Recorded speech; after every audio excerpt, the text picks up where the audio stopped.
সালামু আলাইকুম, সবাই কেমন আছেন? চলে আসলাম ওয়ার্ল্ড কাপ ফুটবল 2026-এর আজকের গ্রুপ পর্বের প্রথম ম্যাচে। গ্রুপ পর্বের আজকের প্রথম ম্যাচটি শুরু হবে রাত 1টার সময়। যে দুটি দল মাঠে নামছে, আমেরিকা এবং অস্ট্রেলিয়া। দুইটি দলই আগের ম্যাচটি জয়ের মাধ্যমে তাদের বিশ্বকাপ মিশন শুরু করেছে। আমেরিকা 4-0 গোলে বিশাল ব্যবধানে তাদের বিশ্বকাপ মিশন শুরু করেছিল। হোস্ট টিম হিসাবে আমি আগেও বলেছিলাম যে আমেরিকা কিছুটা হোম অ্যাডভান্টেজ নিতে পারে। অপরদিকে অস্ট্রেলিয়ার কথা যদি বলি, এই বিশ্বকাপে একটা ভালো করার প্রবণতা ছিল তুর্কির। সেই তুর্কিকে তারা 2-0 গোলে হারানোর মাধ্যমে তাদের বিশ্বকাপ মিশন শুরু করেছিল। আজকের পসিবল লাইন আপ নিয়ে যদি আমি বলে থাকি, তাহলে অস্ট্রেলিয়ার গোলকিপার পজিশনে প্যাট্রিক বিচকে দেখা যেতে পারে।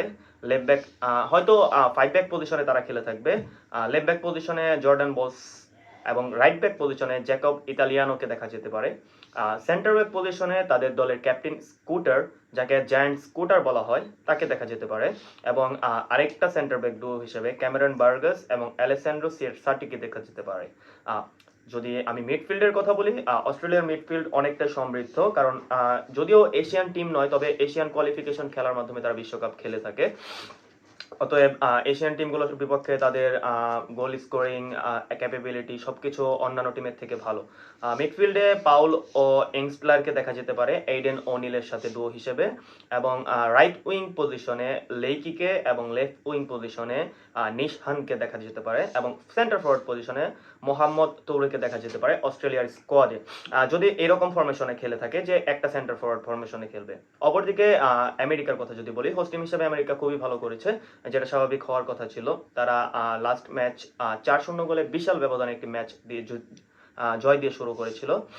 যদি ম্যাট গোলকিপার পজিশনের কথা বলি, আমেরিকার বর্তমান গোলকিপার পজিশনে খেলছে ম্যাট ফ্রিসে। ফোর সেন্টার ব্যাক পজিশনে খেলে থাকে। লেফট ব্যাক পজিশনে খেলছে অ্যান্টনি রবিনসন, যিনি ইউরোপিয়ান একটি ক্লাবের হয়ে খেলে থাকেন অ্যাস্টন ভিলায়। সেন্টার ব্যাক পজিশনে রিম রায়াম এবং সেন্টার ব্যাক ডুও হিসেবে ক্রিস রিচার্ডসকে দেখা যেতে পারে। রাইট ব্যাক পজিশনে ফ্লেক্স ফ্রিম্যানকে দেখা যাবে। সেন্টার মিডফিল্ড পজিশনে মালিক তিলম্যান এবং অ্যাডামস, এই দুইজন ইউরোপিয়ান ফুটবল খেলছে। মালিক তিলম্যান এসি মিলানের হয়ে খেলে থাকে, এবং টাইরে অ্যাডামস এএস রোমার হয়ে খেলে থাকে। যদি রাইট উইং অথবা রাইট মিডফিল্ডার পজিশন বলি, নর্মালি তারা রাইট মিডফিল্ড পজিশন বা লেফট মিড পজিশন খেলে থাকে। সার্জিনিও ডেস্ট, সাবেক বার্সেলোনা প্লেয়ার, তাকে দেখা যেতে পারে রাইট মিড পজিশনে, এবং লেফট মিড পজিশনে রিকার্দো পেপিকে দেখা যাবে।